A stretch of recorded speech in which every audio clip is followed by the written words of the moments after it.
Apple के Steve jobs जो कि एक ब्रिलियंट लीडर रह चुके हैं, तो क्या ऐसा हो सकता है कि जो बातें स्टीव जॉब्स ने अपने जीवन के 50 सालों में सीखी हों, वो आप सिर्फ 15 मिनट में सीख पाओ? इसका जवाब है हाँ, ऐसा हो सकता है। स्टीव जॉब्स ने स्टैनफोर्ड यूनिवर्सिटी में एक स्पीच दी थी और उसमें उन्होंने अपने जीवन की सबसे बड़ी लर्निंग्स को 15 मिनट में बताया था, 3 कहानियों के माध्यम से। मैंने अपने एक सेमिनार में ऑडियंस से पूछा था कि आप में से कितने लोगों ने स्टीव जॉब्स की स्टैनफोर्ड कमेंसमेंट स्पीच सुनी है। तो उसमें से सिर्फ 1-2 लोगों के हाथ खड़े थे, बाकी किसी ने भी नहीं सुनी। और उसमें से कईयों ने सिर्फ इसलिए नहीं सुनी क्योंकि वो स्पीच इंग्लिश में है। और संदीप सर ने भी इस स्पीच को हाईली रेकमेंड किया है हर एक इंसान के लिए। आप में से कितने लोगों ने स्टीव जॉब्स की स्टैनफोर्ड कमेंसमेंट स्पीच देखी है? स्टीव जॉब्स जो एप्पल के फाउंडर थे, उनकी एक स्टैनफोर्ड वाली एक स्पीच है 20 मिनट की।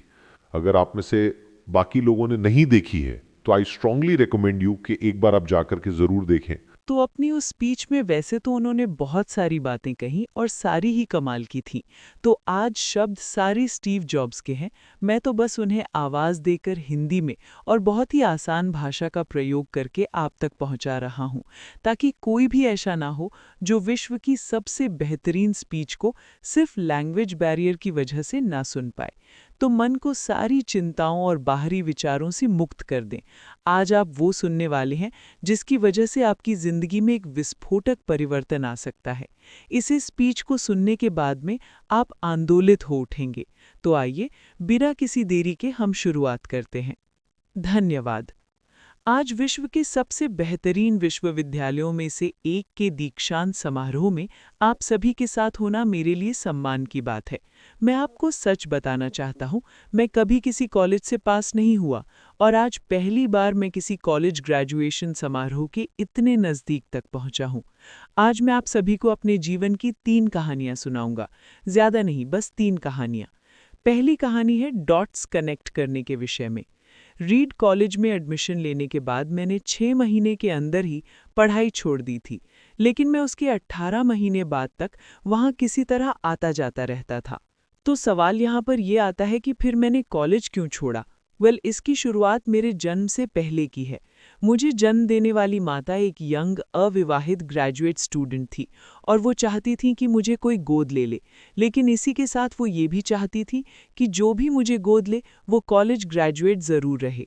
और इस प्रकार पहले से ही सब कुछ सेट था।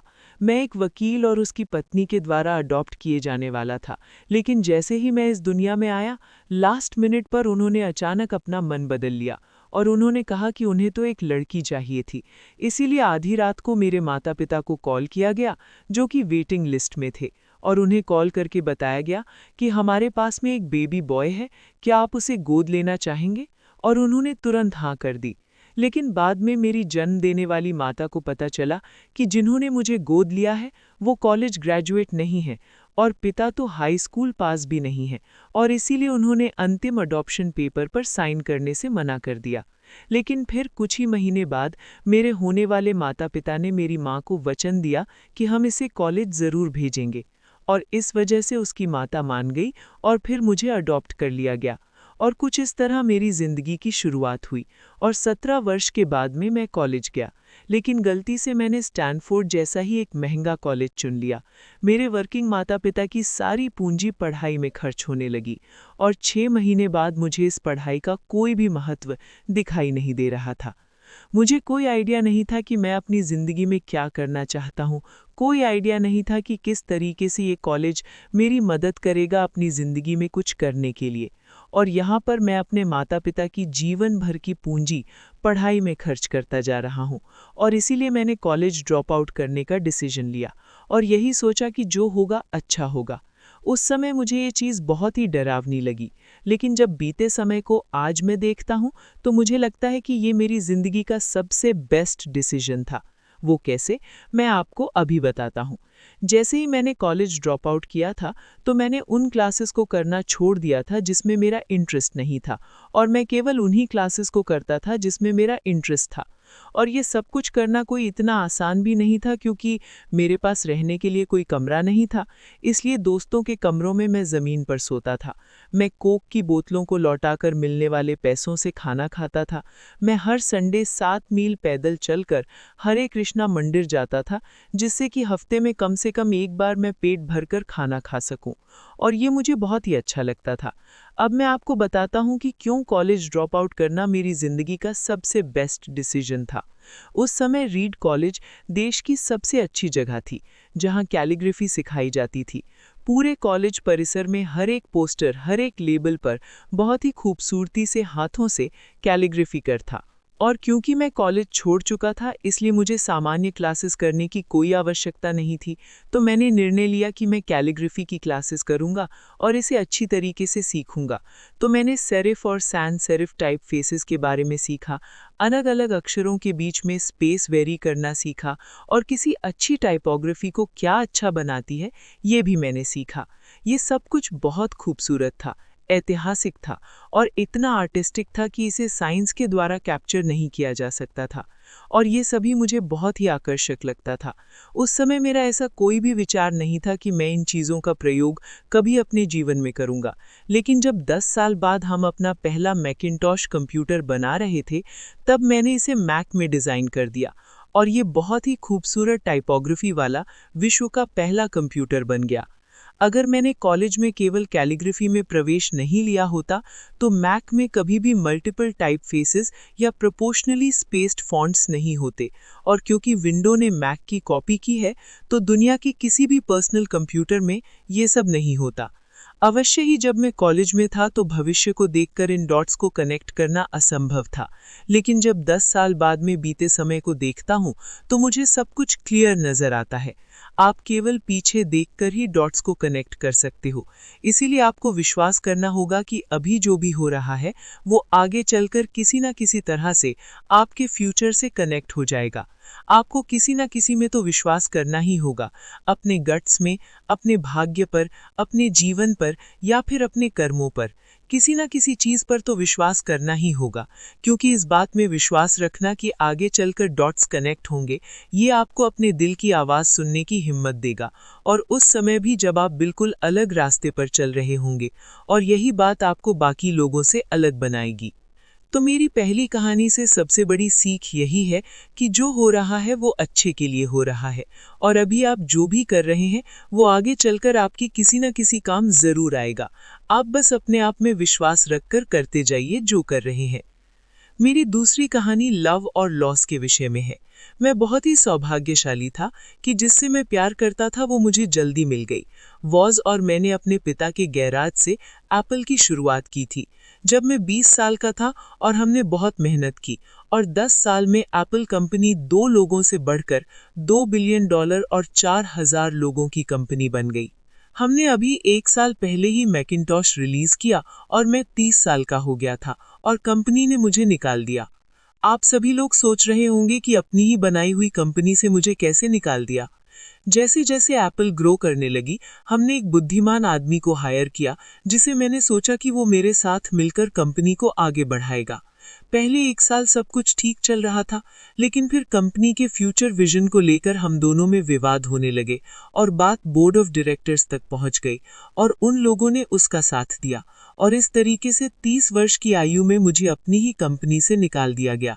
जो मेरी पूरी अडल्ट लाइफ का फोकस था वो अब खत्म हो चुका था, और ये पूरी तरह से मुझे बर्बाद करने वाला था, और कुछ महीनों तक मुझे कुछ भी समझ में नहीं आया कि मैं क्या करूं। मैं एक बहुत बड़ा पब्लिक फेलियर था, और एक बार तो मैंने वैली छोड़कर जाने का भी सोचा, लेकिन धीरे धीरे मुझे एहसास हुआ कि मैं जो काम करता हूं मैं उसके लिए अभी भी पैशनेट हूं। एप्पल में जो कुछ भी हुआ उसकी वजह से मेरे पैशन में थोड़ी भी कमी नहीं आई। उन्होंने मुझे अस्वीकार कर दिया, लेकिन फिर भी मैं अपने काम से प्यार करता हूं, और इसीलिए मैंने एक बार फिर से शुरुआत करने की सोची। मैं उस वक्त ये नहीं देख पाया था, लेकिन अब मुझे लगता है कि एप्पल से निकाले जाने से अच्छा मेरे साथ कुछ और हो ही नहीं सकता था। सफल होने का बोझ अब बिगिनर होने के हल्केपन में बदल चुका था। मैं एक बार फिर से स्वयं को बहुत ही हल्का महसूस कर रहा था, और इसी आज़ादी की वजह से मैं अपने जीवन के सबसे क्रिएटिव पीरियड में चला गया। अगले 5 सालों में मैंने कंपनी नेक्स्ट और दूसरी कंपनी पिक्सार शुरू की और इसी दौरान मैं एक बहुत ही अद्भुत महिला से मिला जो कि आगे चलकर मेरी पत्नी बनी। पिक्सार ने विश्व की पहली computer animated movie toy story बनाई और आज के समय ये विश्व का सबसे सफल एनिमेशन स्टूडियो है। और एप्पल ने एक अप्रत्याशित कदम उठाते हुए नेस्ट को खरीद लिया और मैं फिर से एप्पल में चला गया।